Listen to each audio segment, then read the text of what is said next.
Hi hello నమస్తే hello అందరూ అనుకున్నారు బాగున్నారు. ఈరోజు అయితే షిన్చాన్ టాప్ 6 మూవీస్ అనమాట, న్యూ మూవీస్ సోనీలోకి వస్తున్నాయి. అవి మూవీస్ అనేది నేను చెప్పబోతున్నాను. అప్కమింగ్ మూవీస్ అనమాట ఇవి, మన షిన్చాన్వి సోనీలో తెలుగు లాంగ్వేజ్లో కూడా.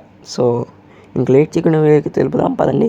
అండ్ ఈరోజు నేను ఒక వీడియో పెట్టాను 10:50కి, ఆ మూవీ చూడండి, ఆ వీడియో చూడండి. ఏంటంటే న్యూ మూవీస్ ఎలా డౌన్లోడ్ చేసుకోవాలి షిన్చాన్ అని పెట్టాను, ఓకేనా. సో ఫస్ట్ మూవీ ఏంటంటే Crayon Shinchan burst serving kung fu boys ramen rebellion. ఈ మూవీ అనేది వస్తుంది 22nd జూన్. మనకి ఇదైతే కన్ఫర్మ్ అయిపోయింది. Ramen rebellion burst kung fu boys అనేది కన్ఫర్మ్ అయిపోయింది 22nd జూన్ 1 PM అనమాట. మూవీ అయితే కన్ఫర్మ్ అయిపోయింది మధ్యాహ్నం. సో ఇది నేను చూసి రివ్యూ ఇస్తాను. ఎందుకంటే ఇప్పటి వరకు వచ్చిన 3 మూవీస్ అయితే నేను రివ్యూ ఇచ్చాను. ఈ మూవీ కూడా చూసి రివ్యూ ఇస్తాను, ఎందుకంటే ఇది తెలుగు లాంగ్వేజ్లో వస్తుంది కాబట్టి. సో సెకండ్ వచ్చేసి Crayon Shinchan honeymoon hurricane the lost Hiroshi. ఈ మూవీ ఒక ట్రెజర్ హంట్ మీద జరుగుతుంది అనమాట. అండ్ ఈ మూవీ గురించి నేను వెయిట్ చేస్తున్నాను, ఎందుకంటే సండే ఈ మూవీ వేయకుండా ఇంకేదైనా వేస్తే బాగుంటుంది. అంటే ఈ మూవీ నాకు చూడాలని ఉంది, ఎందుకంటే ఇది ట్రెజర్ హంట్ గురించి మొత్తం జరుగుతుంది కాబట్టి. సో చూద్దాం. కాకపోతే ముందు హారర్ మూవీస్కి బాగా మనం ప్రిఫర్ చేస్తాం కదా, హారర్ మూవీస్ చూడడానికి. అందుకే ఈ మూవీని తర్వాత ఎప్పుడైనా పెట్టుకుంటే మంచిది అని అనిపిస్తున్నా. సో థర్డ్ది వచ్చేసి షిన్చాన్ ఇన్వేషన్ ఏలియన్ షిరిరి. దీన్ని పలకడానికి కూడా రాదు ఈ మూవీ, ఎందుకంటే ఈ మూవీ కొత్త స్టోరీతో తీసుకున్నారు. ఎందుకంటే ఒకరోజు షిన్చాన్ వాళ్ళ ఇంట్లోకి ఒక ఏలియన్ అనేది వస్తుంది.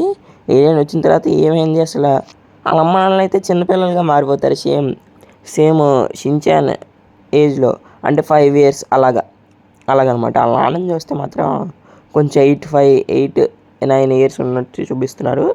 సో చూద్దాం మరి. సో ఫోర్త్ వచ్చేసి Shinchan Crayon Shinchan the legend called dance amigo. ఈ మూవీ నా ఫేవరెట్ అనమాట, ఎందుకంటే దీనంత హారర్ మూవీ ఇంకెక్కడా చూడలేదు నేను. చాలా చాలా బాగుంటుంది అనమాట, నిజంగా దారుణంగా ఉంటుంది సినిమా. ఎందుకనే బ్యాన్ చేశాను మన ఇండియాలో. అండ్ ఇప్పుడు మళ్ళీ కొన్ని సీన్స్ కట్ చేసి మనకి తీసుకొస్తున్నారు. అండ్ నేను ఎక్కించుకునేది చెప్తే నేను ఫోన్లో చూడడానికి అన్కట్ వర్షన్ అయితే దొరుకుతుంది మీకు, ఓకేనా. సో మరి ఫిఫ్త్ వచ్చేసి Crayon Shinchan shrouded in mystery the flowers of Tenkazu academy. ఈ మూవీ ఒక మిస్టరీ థ్రిల్లర్ అనమాట. అంటే హారర్ కొంచెం ఉంటుంది, కానీ మిస్టరీ థ్రిల్లర్ ఈ మూవీ అనేది. ఒకరోజు మన షిన్చాన్ వాళ్ళు అందరూ ఒక అకాడమీకి అయితే వెళ్తారనమాట. అక్కడ మర్డర్స్ అలాంటివి జరుగుతుంటే మరి నాకు కూడా తెలియదు అంతగా. అయితే అది ఎలా సాల్వ్ చేశారు. అండ్ కజమాకు ఒకటి కనిపిస్తూ ఉంటాడు నైట్ టైమ్స్ కల్లోనే. సిక్స్త్ వచ్చేసి Crayon Shinchan fast sleep the great assault on dreamy world. ఈ మూవీ కూడా మిస్టరీ థ్రిల్లర్ జానర్లోనే ఉంటుందన్నమాట. అంటే దీని స్టోరీ అంతగా నాకు తెలీదు, అండ్ ఇది కొంచెం హారర్ కూడా ఉంటుందంట. సో దీని స్టోరీ నాకు తెలియదు అనమాట, నేను చెప్పేస్తున్నాను, నాకు దీని స్టోరీ తెలీదు. అండ్ ఈ మూవీ చూసినట్టు గుర్తు చాలా సంవత్సరాల ముందు జపనీస్ లాంగ్వేజ్లో చూశాను అనమాట. అండ్ ఈ మూవీ కూడా వస్తుంది మన సోనీలోకి. సో ఇదనమాట కొన్ని కన్ఫర్మ్డ్ అయిన సోనీలో మూవీస్ అనమాట. లైక్ చేయండి, షేర్ చేయండి, సబ్స్క్రైబ్ చేసుకోండి, ఓకేనా. బై బై గైస్, ఇంకోరితో మేము వస్తాం.